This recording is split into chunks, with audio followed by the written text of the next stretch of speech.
Gear Seekers, I'm Nick. I put up a YouTube communities post about a week ago, I'm going to say, as of this video releasing, asking what type of motherboard you guys wanted to see the most of, and the overwhelming result from all of that was B650. You guys want to see more Ryzen 7000 stuff despite all the pricing. So today, we're going to take a look at the MSI B650 Tomahawk Wi-Fi. This is an ATX board with very similar features to the MATX mortarboard that we covered a few days ago. But as usual with our motherboard content, ladies and gents, these videos are not reviews. They're just overviews so we can get a bit of an idea of what's on the board, all the features and everything that comes in the box. Let's take a look at this board.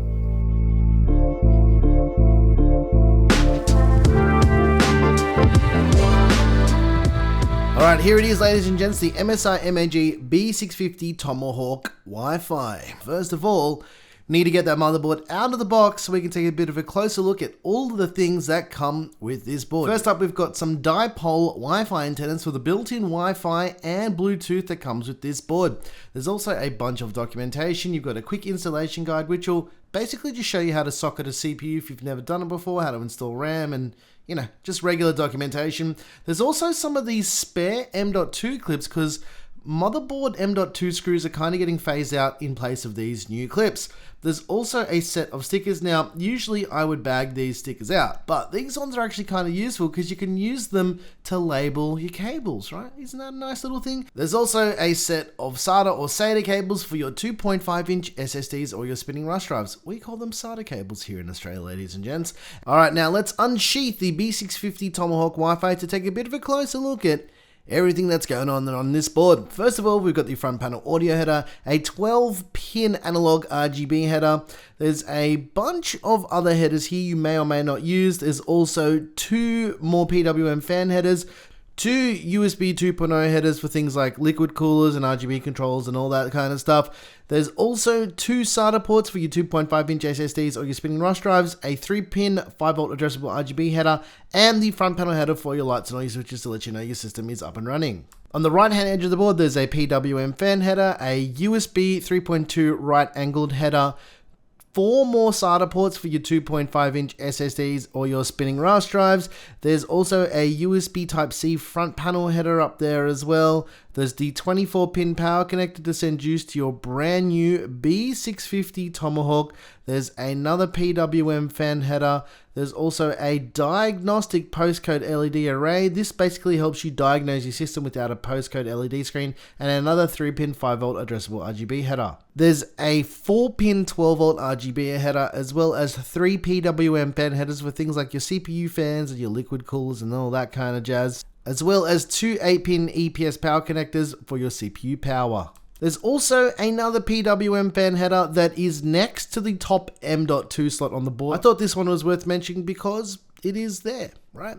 And speaking of PCIe slots, there are 3 PCIe slots in total. There's a PCIe Gen 4x16 slot at the top. The next one down is a PCIe Gen 4x4 slot. And the one right down the bottom is a PCIe Gen 3x1 slot. As for the VRM layout, this board features a 14+2+1 phase duet rail power system with 80 amp power stages. And as you can see, again, like we've seen with a lot of these boards, is the entire IO cover is a VRM heatsink. This board also features the brand new AM5 socket from AMD, which retains some cooler compatibility with AM4 coolers as well.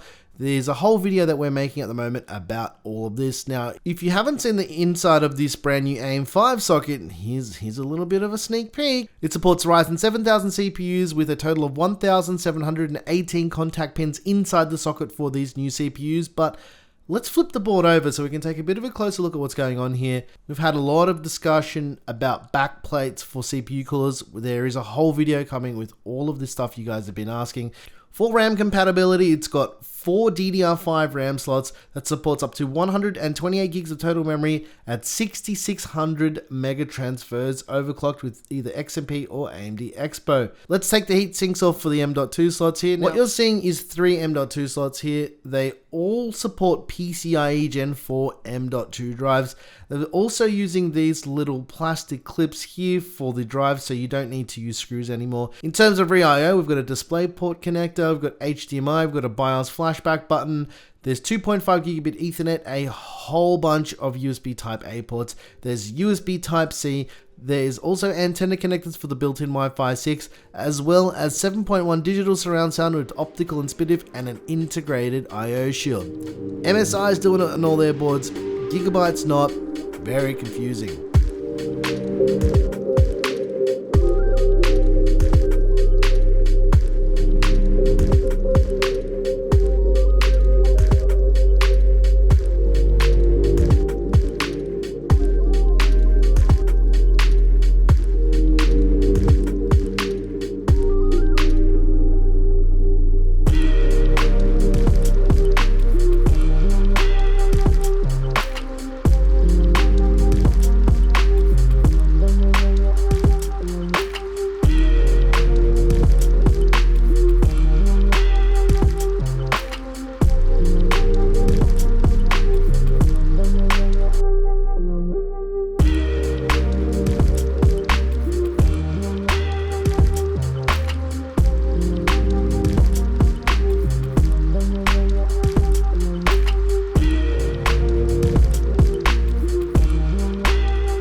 Alright ladies and gents, I hope you enjoyed this first look and overview of this new board from MSI, the B650 Tomahawk Wi-Fi. In terms of feature set, I would say for Ryzen 7000, this is just about all of the things you need. B650 in comparison to B650E is looking a lot more appealing. And now that we're seeing a lot more of these boards actually hit the market, yeah, you know how that goes, right? They're available now and you can get your hands on them. However, I've got to say that I'm a little bit disappointed with the pricing, and I know I keep banging on about it, but these are the B or the budget boards for people who are just trying to build something really powerful and not sacrifice many of the features of their brand new CPUs. Now, you are missing out on that top Gen 5 PCIe slot, which you may or may not care about because any of the GPUs as of the time of filming this video, which could change potentially by the time this video comes out, given what I know or what I don't know, yeah, the pricing is always going to be the sticking point with these boards. Now, if you're interested in this Tomahawk board from MSI for your Ryzen 7000 CPU, you're looking at spending anywhere between 259 US dollars or around 439 Aussie dollars at the time of filming this video. Again, that is a lot of money for a board that, if you really think about it,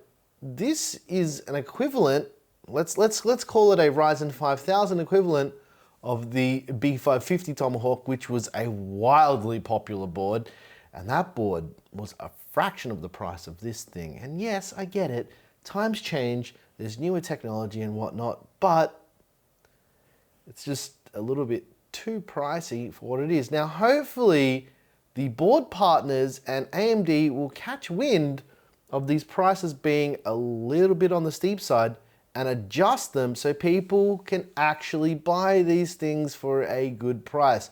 Hopefully we start to see some lower end stuff too, which would be really fun to play with. But for now, we know absolutely nothing about, other than the 4 CPUs that launch with Ryzen 7000. People always speculate about the 3D V-Cache versions of the chips, which I don't think we'll see till next year. But yeah, that's a whole nother story for a whole another day. And if you guys like this video, you know what to do. Hit the subscribe button, hit the like button, get yourself subscribed if you're not already subscribed and all that jazz. And if you like the music you heard here, I make all the music. It's available by clicking that little join button down below. Once again, thank you so very much for watching. I am your boy Nick with Gear Seekers. Yep, that's me. You peek, we seek. And thank you very much for watching, and I'll catch you guys in the next not motherboard review. Thanks for watching.